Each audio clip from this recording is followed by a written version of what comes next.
أعوذ بالله من الشيطان الرجيم. بسم الله الرحمن الرحيم. تبارك الذي جعل في السماء بروجا وجعل فيها سراجا وقمرا منيرا، وهو الذي جعل الليل والنهار خلفة لمن أراد أن يذكر أو أراد شكورا.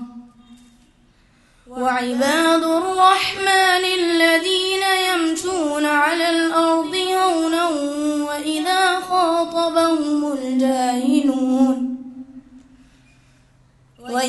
خاطبهم الجاهلون قالوا سلاما.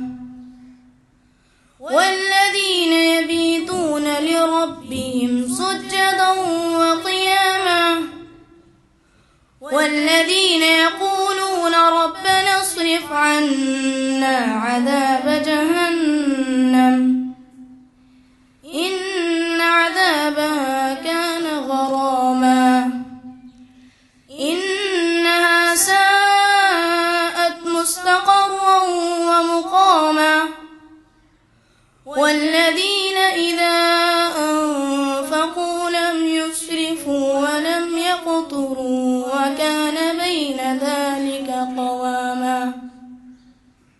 والذين لا يدعون مع الله إلها آخر ولا يقتلون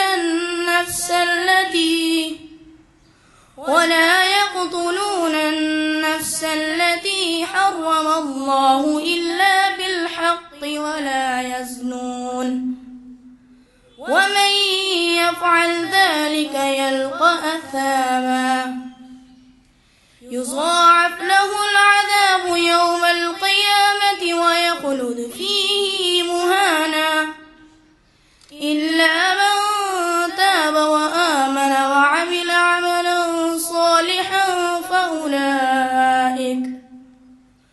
فأولئك يبدل الله سيئاتهم حسنات وكان الله غفورا رحيما. صدق الله العظيم.